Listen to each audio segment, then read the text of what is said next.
Hey everybody, welcome back to taking your videos to the next level, Final Cut X training videos.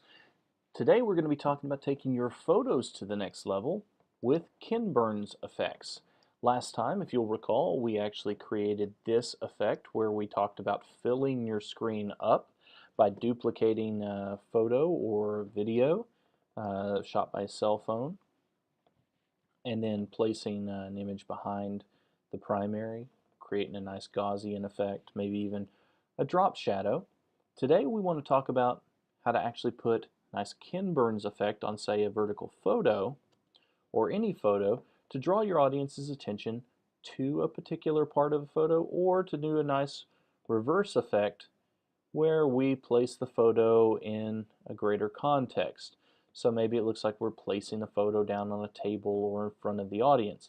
Now these can be used in a variety of different ways and to very good effect.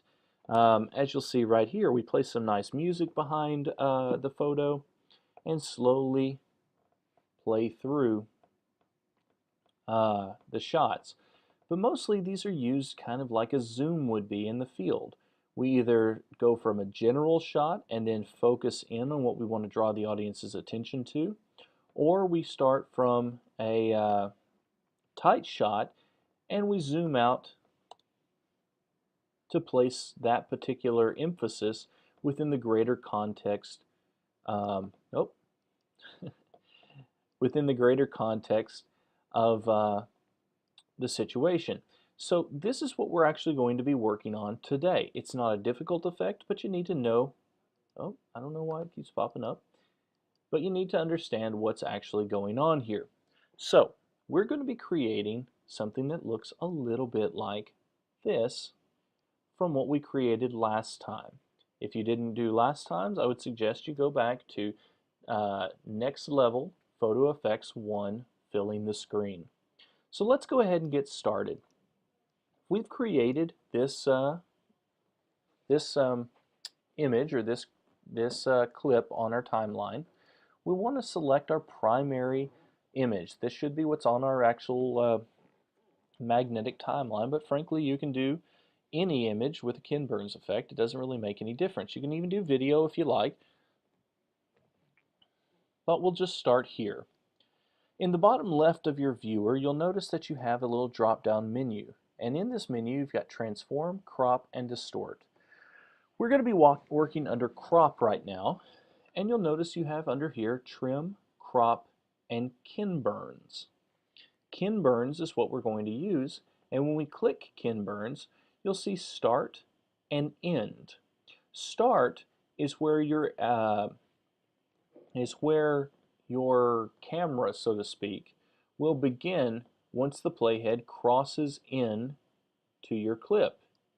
End is where your Ken Burns will end, or your camera will end at the end of your clip. And it works basically like that.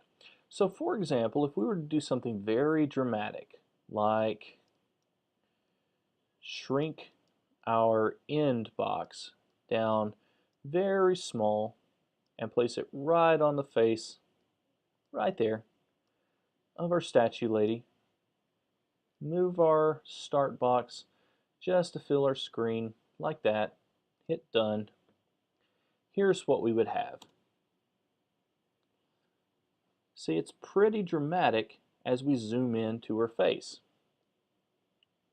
Just like that.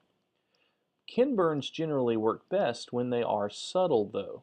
So one of the things that I generally suggest is that we think about just subtly moving our pictures around in the screen. Now, you can grab these corners, and grab the corner, there we go, and expand it. I don't like to make them too big of a difference because then you end up getting those very, very fast zooms like what we were talking about before. I like to do a subtle movement of the camera. So if we had start and a finish that were very similar, just different like that, and then we go down and let's see what this looks like.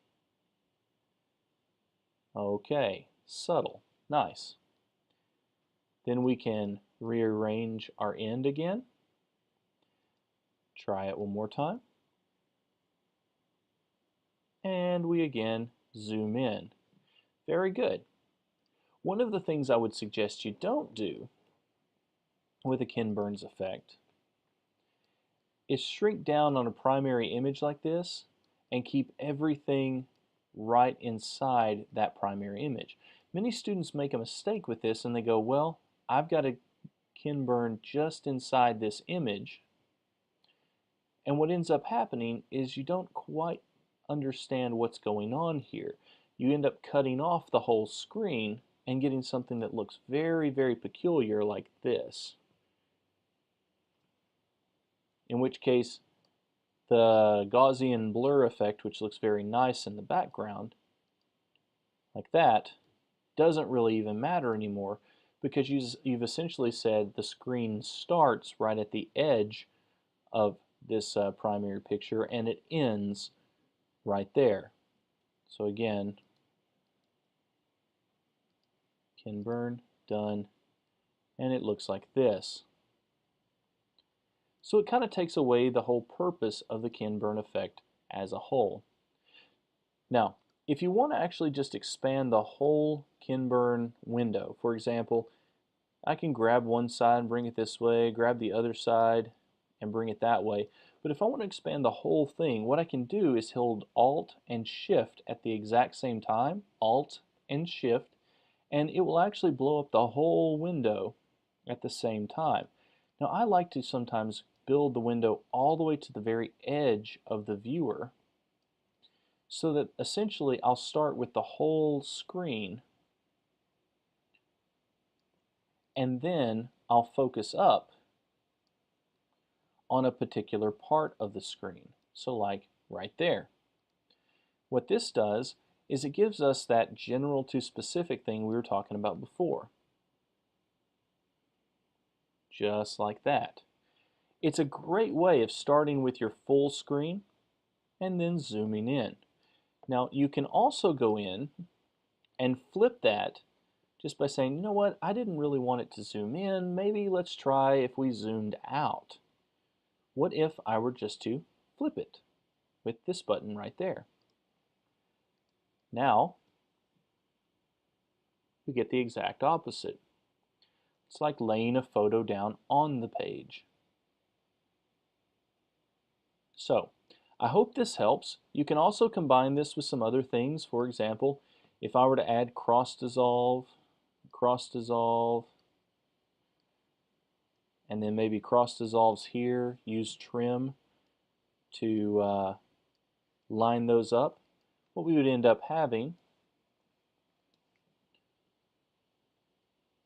is they would fade in together.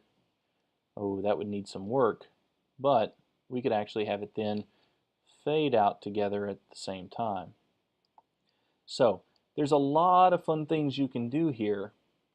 Let's see if we can trim this out a little bit more.